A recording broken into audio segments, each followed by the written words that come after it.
Hey everybody, Shane here, and it's astrology time, right? So let's get right into it. Today is Tuesday, and it is the 26th of May.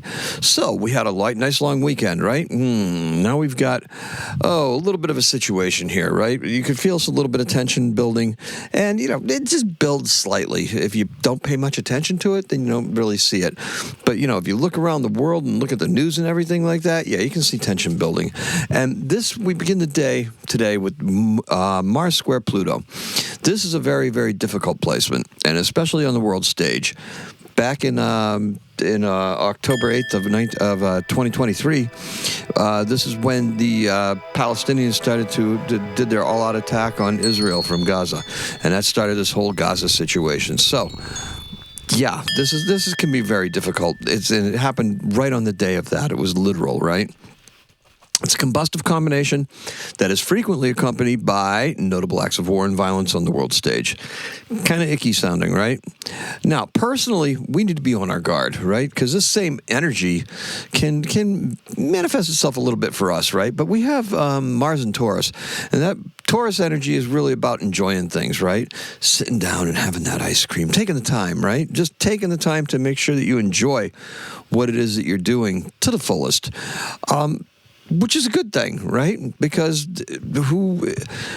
with it squaring Pluto in Aquarius, what we're really looking at is that dissolution of the old ways that were in Capricorn.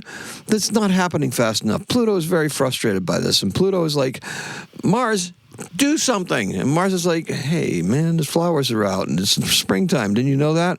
We had a rainy weekend. It was finally sunny, just in the afternoon. This is to be enjoyed. A little too close to home, right? So, that's where the conflict is, right? That enjoyment versus doing something, right? What do we got to do? What do we got to do? Look, personally, there are so many things that are wrong about the world and everything like that, but nobody's saying anything. And even if they did, would their voices be heard? Do you know whose voice is heard? I can tell you. Look at the elections in Britain. Look at what's going on over there. Look at what is happening there. Now, oligarchs, they're the ones that are being heard. That's because they've gamed the system.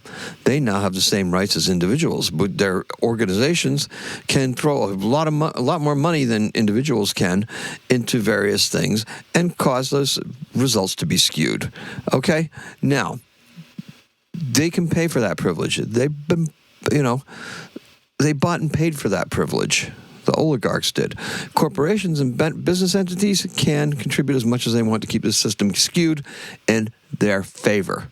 And I mean, even the Pope's onto this, right? Talking about AI and stuff in the news today or yesterday, right?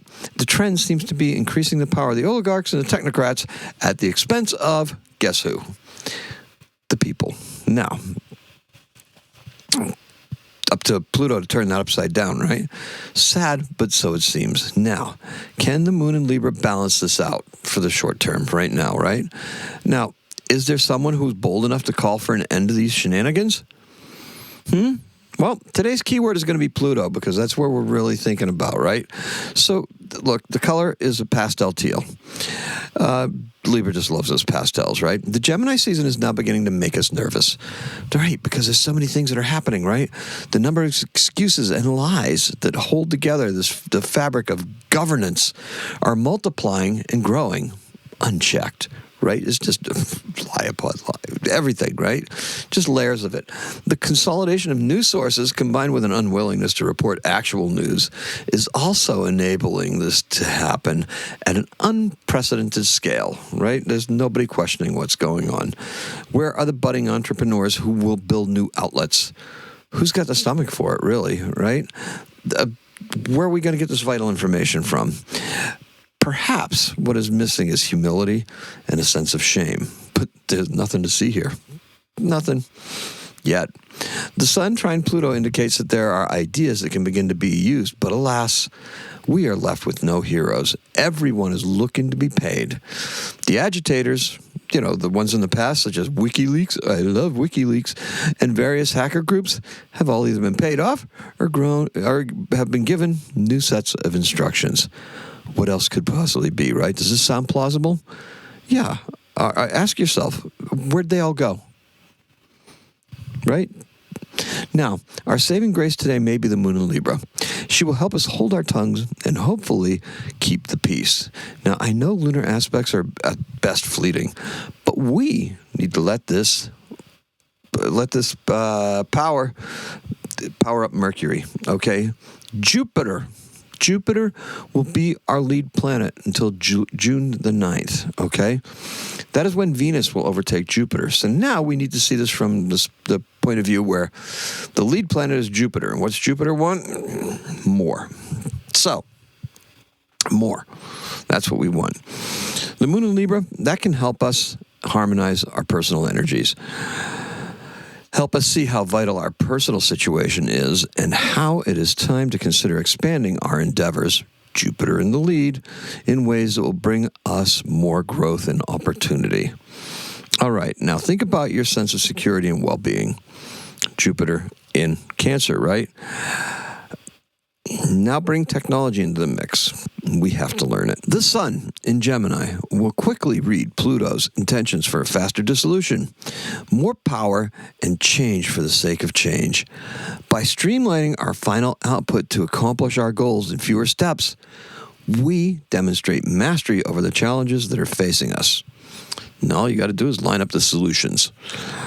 All right, so in 1922, Vladimir Lenin, that guy from the Soviet Union, right, suffers a severe stroke that leaves him partially paralyzed and severely limits his ability to lead the Soviet government. That's on this date in 1922. And our birth is Stevie Nicks. Happy birthday, Stevie. 78 years old. She was born in 1948 on this date. And she's a rock singer, if you didn't know that, and a songwriter. She was with Fleetwood Mac. What are some of her songs? Rhiannon, Landslide. She also has solo stuff with Belladonna and The Edge of 17. She's born in Phoenix, Arizona, and that is all I have for you. Happy birthday, Stevie, and hey, everybody. Let's recap, shall we? Today's keyword is Pluto, because we're keeping our eye on Pluto, because every time Pluto's, if you notice, every time that Pluto shows up is when I have to get on these larger overviews of the world systems, political systems and stuff like that. That's why it's mundane astrology.